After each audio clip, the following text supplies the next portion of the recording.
నమస్కారం city news కి స్వాగతం. ముందుగా ముఖ్యాంశాలు.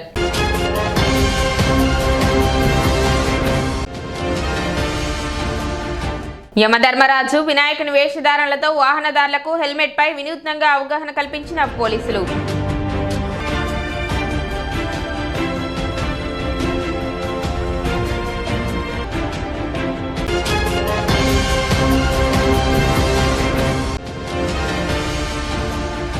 న్యాయవాదులపై జరుగుతున్న దాడులకు నిరసనగా విధులను బహిష్కరించి నిరసన తెలిపిన తెనాలి బార్ అసోసియేషన్.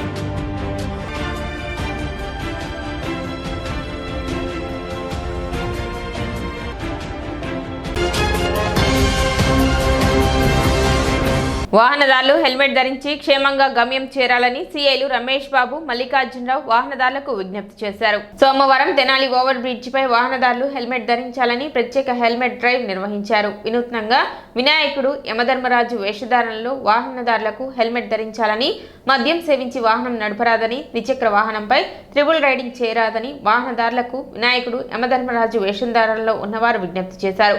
ఈ సందర్భంగా సీఐలు మాట్లాడుతూ వాహనదారులు హెల్మెట్ తప్పక ధరించాలని, హెల్మెట్ ధరించకపోవడం వలన రోడ్డు ప్రమాదాలకు గురైనప్పుడు తలకు బలమైన గాయం తగలడం వల్ల చాలా మంది ప్రాణాలు కోల్పోతున్నారని వారు అన్నారు.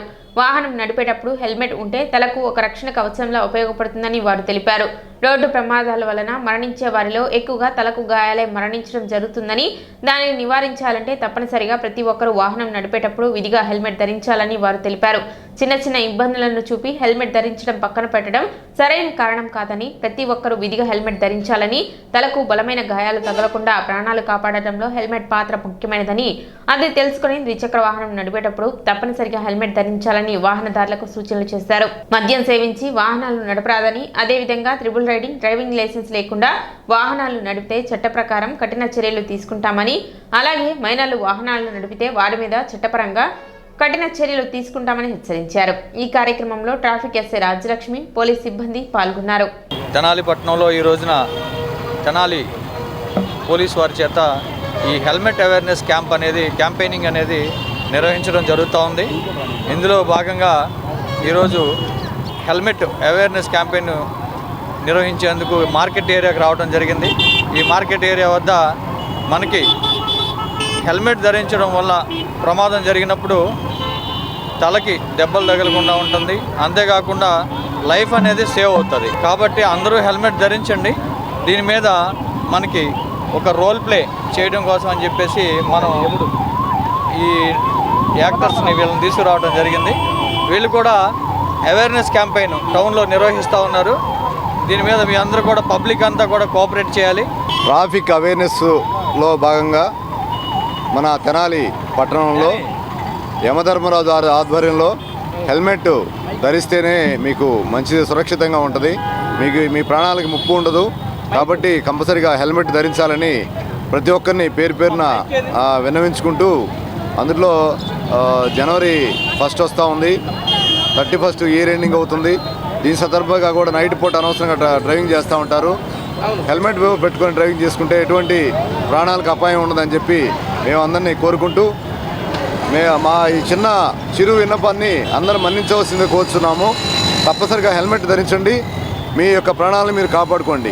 తెనాలి బార్ అసోసియేషన్ ఆధ్వర్యంలో విధులను బహిష్కరించి నల్ల బ్యాడ్జీలతో నిరసన తెలిపారు. అనంతపురం 3వ పట్టణ పోలీస్ స్టేషన్లో సీనియర్ న్యాయవాది వివి శేషాద్రిని ఒక సివిల్ దావా విషయంలో పిలిపించి ఆయనను బెదిరించడం జరిగిందని, ఆ సందర్భంలో ఆయన ఉద్వేగానికి లోనై అక్కడికక్కడే కుప్పకూలి మృతి చెందడం జరిగిందని, అందుకు నిరసనగా ఈ కార్యక్రమాన్ని చేపట్టినట్లు బార్ అసోసియేషన్ అధ్యక్షులు దేతాల ప్రభాకర్ తెలిపారు. దీనికి కారణమైన సర్కిల్ ఇన్స్పెక్టర్ని, సిబ్బందిని వెంటనే విధుల నుండి తొలగించాలని, మృతి చెందిన న్యాయవాది కుటుంబానికి న్యాయం చేయాలని, తక్షణమే వారిని అరెస్ట్ చేసి సస్పెండ్ చేయాలని, దీని మీద సమగ్ర విచారణ జరిపి నిజాలు తేల్చాలని ఆయన అన్నారు. ప్రధాన కార్యదర్శి హరిదాస్ గౌరీశంకర్ మాట్లాడుతూ, ఇటీవల కాలంలో న్యాయవాదుల మీద అనేక చోట్ల దాడులు జరుగుతున్నాయని, అంతేకాకుండా కొంతమంది న్యాయవాదుల్ని హత్యలు కూడా చేస్తున్నారని, ఇటువంటి సంస్కృతి దేశానికి చాలా ప్రమాదకరమని, వెంటనే అడ్వకేట్ ప్రొటెక్షన్ యాక్ట్ని దేశవ్యాప్తంగా అమల్లోకి తీసుకొచ్చి నిందితులు కఠినంగా శిక్షించి వారి కోసం ఫాస్ట్ ట్రాక్ కోర్టులు ఏర్పాటు చేయాలని కేంద్ర రాష్ట్ర ప్రభుత్వాన్ని కోరారు. అనంతపురం జిల్లాలో సీనియర్ న్యాయవాది అయిన బివి శేషాద్రి గారిపై అనంతపురం పట్టణ సిఐ పోలీస్ స్టేషన్కి పిలిపించి ఆయన్ని నిర్బంధించి ఆయన వయసును కూడా గౌరవించకుండా వారి యొక్క జూనియర్స్ పక్కన వస్తే వాళ్ళ జూనియర్స్ను కూడా మీరు బయటకు వెళ్ళండి అని చెప్పి అతన్ని భయభ్రాంతులకు గురి చేసి అతన్ని అనుచితమైన వాక్యాలతోటి అతన్ని అవమానపరిస్తే అతను వయసురీత్యా అతను మానసికంగా కృంగిపోయి స్టేషన్లోనే ఆయన ప్రాణం విడచడం జరిగింది. ఈ సిఐ చేసిన దుశ్చర్యకు ఆయన యొక్క ప్రాణం పోయింది. పోలీసులు ఇప్పటికైనా సరే ఇటువంటి దుశ్చర్యలు మానుకొని న్యాయవాదులు గౌరవించాలని చెప్పేసి మేము తెలియజేస్తున్నాం. కాబట్టి ఎవరైతే అనంతపురం పట్టణ 3 టౌన్ సిఐ ఈ దుశ్చర్యకు పాల్పడ్డాడో అతను ఆ టైంలో ఎవరైతే సిబ్బంది ఉన్నారో వారందరినీ కూడా ఇమ్మీడియట్లీ సస్పెండ్ చేయాలని చెప్పి రాష్ట్ర ప్రభుత్వాన్ని కోరుతున్నాం. ఈ కార్యక్రమంలో తాడివేని శ్రీనివాసరావు, బార్ అసోసియేషన్ ఉపాధ్యక్షులు అన్నం పిన్నారావు, సీనియర్ న్యాయవాదులు Maddi Mallikarjunarao, Granthi Jayaramakrishna, K Sushila, D Sirisha, Kondaiah, Koteswararao, K Srinivasarao, Abraham Lincoln, Mamidala Srinivasarao, Adaiah, CH Michael, Pullarao, Sant Basha తదితరులు పాల్గొన్నారు. జరిగినటువంటి అనంతపురంలో 3 టౌన్ పోలీస్ స్టేషన్ పరిధిలో ఒక న్యాయవాదిని ఒక సివిల్ దావాలో మరి స్టేషన్కి పిలిపించి మరి ఆయన అనేక విధాలుగా టార్చర్ చేసి ఆయన మరణానికి కారణమైనటువంటి ఆ 3 టౌన్ సీఎం సస్పెండ్ చేయాలని కోరుతూ ఈ రోజున రాష్ట్ర వ్యాప్తంగా ఈ విషయాన్ని కూడా అనేక బార్ అసోసియేషన్లు వాళ్ళు తీవ్రంగా ఖండిస్తూ ఉన్నాయి. రాష్ట్ర బార్ కౌన్సిల్ కూడా తీవ్ర విచారం వ్యక్తం చేసింది. దీని మీద లోతైన దర్యాప్తు చేయాలని కోరింది. అలాగే గుంటూరు జిల్లా ఫెడరేషన్ పిలుపు మేరకు ఈ రోజున తెనాలి పట్టణంలో న్యాయవాదులందరూ కూడా విధులను బహిష్కరించి ఏదైతే నిన్న జరిగిందో అనంతపురంలో సంఘటన దాన్ని తీవ్రంగా నిరసిస్తూ ఉన్నాం. భవిష్యత్తులో ఇలాంటి సంఘటనలు జరగకుండా రాష్ట్ర ప్రభుత్వం మరి అదైతే ఆ పోలీస్ స్టేషన్లో ఉన్నటువంటి ఆ బాధ్యులైనటువంటి ఎవరెవరున్నారు అధికారులందరి మీద కూడా తక్షణమే చర్యలు తీసుకోవాలని, ఆ న్యాయవాది కుటుంబానికి న్యాయం చేయాలని, అలాగే రాష్ట్రంలో ఉన్నటువంటి న్యాయవాద పరిరక్షణ చట్టాన్ని వెంటనే అమలు చేయాలని, ఖాతాదారులకు మెరుగైన సేవలు అందించేందుకు కాకతీయ కోఆపరేటివ్ బ్యాంకు పనివేళల్లో మార్పులు చేసినట్లు చైర్మన్ డిఎల్ కాంతారావు తెలిపారు. సోమవారం బ్యాంకులో జరిగిన విలేకరుల సమావేశంలో ఆయన మాట్లాడారు. బ్యాంకు స్థాపించి 25 సంవత్సరాలైందని, తమను ఆదరిస్తున్న ఖాతాదారులకు ఈ సందర్భంగా కృతజ్ఞతలు తెలిపారు. మారుతున్న కాలానికి అనుగుణంగా అనేక మార్పులు తీసుకొచ్చి తమ బ్యాంకు ప్రజాసేవలో మమేకం అయినట్లు చెప్పారు. ఒక బ్రాంచ్తో మొదలైన తమ ప్రస్థానం ప్రస్తుతం 11 బ్రాంచ్లకు చేరి ప్రజలకు మంచి సేవలను అందిస్తున్నట్లు చెప్పారు. ప్రజలకు ఖాతాదారులకు మరింత చేరువ కావాలన్న లక్ష్యంతో ఆదివారం కూడా బ్యాంకు సేవలు అందిస్తుందని తెలిపారు. ప్రభుత్వం మారిన తరుణంలో రాజధాని అభివృద్ధితో పాటు నగదు లావాదేవీలు, వ్యాపార లావాదేవీలు అధికంగా జరుగుతున్నాయని, దీనితో ఖాతాదారులకు మరింత సేవలు అందించాలన్న ఉద్దేశంతో బ్యాంకు యొక్క పని గంటలు పెంచే ఆలోచన చేసినట్లు చెప్పారు. ప్రస్తుతం బ్యాంకు ఉదయం 10 గంటల నుండి సాయంత్రం 6 గంటల వరకు మాత్రమే పనిచేస్తుందని, దీనిని ఉదయం 9 గంటల నుండి సాయంత్రం 6:30 వరకు నిరంతరాయంగా ఖాతాదారులకు సేవలను అందించే విధంగా నిర్ణయం చేసినట్లు చెప్పారు. ఖాతాదారులు ఈ సేవలను వినియోగించుకోవాలని చైర్మన్ కాంతారావు విజ్ఞప్తి చేశారు. ఇది కాకతీయ కోఆపరేటివ్ సొసైటీ ఇది స్థాపించి 25 సంవత్సరాలు పూర్తయింది. ఈ సమాజంలో మిగతా యాక్టివిటీస్తో పాటుగా, మిగతా సంస్థలతో పాటుగా, మిగతా రంగాలతో పాటుగా మేము కూడా అనేక మార్పులు తీసుకొచ్చి మేము కూడా ప్రజాసేవలో నిమగ్నమయ్యాము. మాకు స్థాపించినప్పుడు ఒక బ్రాంచ్ మాత్రమే ఉంది. ఇప్పుడు ఈ కాకతీయ కోఆపరేటివ్ సొసైటీకి 11 బ్రాంచులు ఉన్నాయి. 11 బ్రాంచీలు కూడా ప్రజలు సేవలు అందిస్తూ మంచి పేరు తెచ్చుకోవడం జరిగింది. ఈ కాకతీయ కోఆపరేటివ్ సొసైటీ పనిచేస్తుంది, ఆదివారం నాడు కూడా పనిచేస్తుంది. దానివల్ల వ్యాపారస్తులకు కానివ్వండి, మిగతా ఎంప్లాయీస్ కానివ్వండి, దానివల్ల ఉపయోగం ఉంది. ఆ మేరకు ప్రజాస్పందన కూడా బాగా ఉంది. వాళ్ళ వ్యాపారస్తులు, ఉద్యోగస్తులు చాలా శ్రద్ధతో పనిచేయటం మొదలుపెట్టి వాళ్ళ పనిలో నిమగ్నం అవుతున్నప్పుడు వాళ్ళకి అనుకూలంగా మనం సేవ చేయాలి. అందుకోసం మాకేం ఉపాయం వచ్చిందంటే, డైరెక్టర్స్ అందరూ కలిసి మేము మీటింగ్ పెట్టుకుని ఏదో ఒక మార్పు చేసి సేవలు అందించాలనేటటువంటి ఉద్దేశం మాకుంది. అందుకని డైరెక్టర్స్ అందరం కూడా కలిసి కూర్చుని దీన్ని పని గంటలు పెంచాలి. ఇప్పుడు 10 నుంచి 6 గంటల వరకే పనిచేస్తూ ఉన్నాము. దాని పని గంటలు పెంచాలనేటువంటి ఉద్దేశం మాకుంది. అయితే 9 గంటలకే ఈ సొసైటీ ఓపెన్ అవుతూ ఉంటుంది. 9 గంటలకే ఓపెన్ అయ్యి సాయంకాలం 6:30 వరకు కంటిన్యూగా పనిచేస్తూ ఉంటుంది. సిబ్బంది, మేనేజ్మెంటు ఈ రెండు కలిసి కూర్చుని ఏకోన్ముఖంగా మనం కస్టమర్స్కి అదే రకంగా ప్రజలకి అందరూ కూడా సేవలు అందించాలని చెప్పేసి మేము అనుకున్నాం. ప్రస్తుత ప్రభుత్వం చేసేటటువంటి శరవేగంతో కూడిన పనుల యొక్క స్ఫూర్తితో మేము కూడా ఎక్కువ కస్టమర్స్కి ప్రజలకు అందుబాటులో ఉండాలి అని చెప్పేసి అంటే మనం టైమింగ్స్ మార్చాలి. సిబ్బంది అంతా కూడా ఎక్కువ గంటలు పనిచేయాలి. ఉదాహరణకి రాజధానికి వెళ్ళేటటువంటి ఎంప్లాయీస్ ఉంటారు, రాజధాని ప్రాంతానికి వెళ్ళేటటువంటి వ్యాపారస్తులు ఉంటారు. వాళ్ళందరూ కూడా 9 గంటలకే వచ్చి వాళ్ళ యొక్క నగదు లావాదేవీలు పూర్తి చేసుకుని ఆఫీస్కి వెళ్ళొచ్చు, వ్యాపార సంస్థలకు వెళ్ళొచ్చు.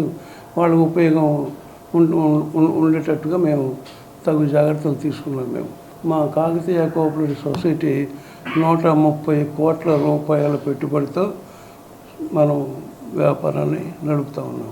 ఈ మార్టిగేజ్ లోన్స్ 110 కోట్లు ఇచ్చాం.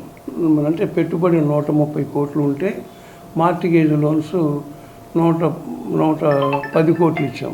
మిగతా 20 కోట్ల సంగతి ఏంటి అని అనుమానం రావచ్చు. మిగతా 20 కోట్లు కూడా రిజర్వ్ ఫండ్ కింద అట్టుపెట్టాం.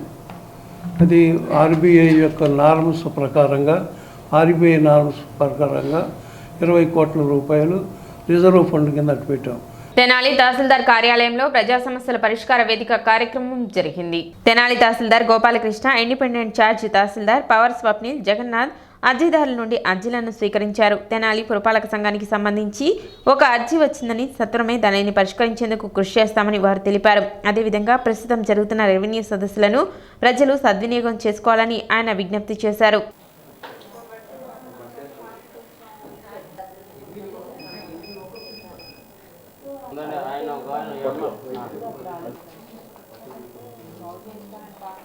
ఈరోజు తెనాలి తహసీల్దార్ కార్యాలయంలో జరిగిన ప్రజా సమస్యల పరిష్కార వేదికలో మనకు ఒక అర్జీ అందింది. రామారావు గారు ఆయన ఇచ్చారు. తెనాలి పురపాలక సంఘంలో దోమలు ఎక్కువగా ఉన్నాయని చెప్పేసి వాటి నిర్మూలనకి చర్యలు తీసుకోమని వారు కోరిన్నారు. ఈ గ్రీవెన్స్ని నేను కమిషనర్ గారితో మాట్లాడతాం, వారికి పంపిస్తాం. రెగ్యులర్గా ఫాగింగ్ జరిగేలాగా చూస్తాము. అట్లాగే మనకి అన్ని చోట్ల కూడా రెవెన్యూ సదస్సులు జరుగుతూ ఉన్నాయి. ఆ రెవెన్యూ సదస్సుల్లో కూడా అర్జీలు తీసుకుంటాం. ఎక్కడైనా సరే రెవెన్యూ పరమైన అంశాల పట్ల రెవెన్యూ శాఖని ప్రజలకు దగ్గర చేసే విధంగా అన్ని సమస్యల్ని పరిష్కరించే విధంగా సమయాన్ని బట్టి అన్ని సమస్యలు త్వరితగతిన పరిష్కరిస్తాం. Rotary Club of Tenali Vaikunthapuram కార్యాలయం నందు గూడవల్లి, నడింపల్లి వారి సంక్రాంతి సంబరాలకు సంబంధించి క్యాలెండర్ ఆవిష్కరణ జరిగింది. మల్లాది అర్జున్ పర్యవేక్షణలో జరిగిన ఈ కార్యక్రమంలో రోటరీ అధ్యక్ష కార్యదర్శులు Edara Srinivasarao, Devayajanam Muralikrishna, Rotary 3150 district cabinet సభ్యులు గుత్తా వెంకటరత్నం, కన్నకంటి మురళీకృష్ణ, ఈదర వెంకట పూర్ణచంద్, క్లబ్ అధ్యక్షులు చేతన్ రాజ్ కోటారి, పావులూరి రాంబాబు, కాకుమాను ఉపేంద్ర, ఆలపాటి వెంకటరామయ్య, రాజశేఖర్ రెడ్డి, జాస్తి నరేంద్ర, ఆలపాటి కిరణ్, కొల్లి రాజేంద్ర ప్రసాద్, కిషోర్, ఎర్రగుంట్ల మహేష్, మేకా దినేష్ తదితరులు పాల్గొన్నారు. రోటరీ క్లబ్ ఆఫీసులో నడింపల్లి, గోడవల్లి సంక్రాంతి సంబరాలకు సంబంధించి క్యాలెండరు ఆవిష్కరించడం జరిగింది. ఈ కార్యక్రమానికి విచ్చేసిన రోటరీ సభ్యులందరికీ, అతిథులకు కృతజ్ఞతలు తెలియజేసుకుంటున్నాం. ఈ క్యాలెండర్లకి అట్లాగే అడ్వర్టైజ్మెంట్ ఇచ్చిన ప్రతి ఒక్క దాతకి కృతజ్ఞతలు తెలియజేసుకుంటున్నాం. ఈ క్యాలెండర్ వల్ల చాలా ఉపయోగాలు ఉన్నాయి.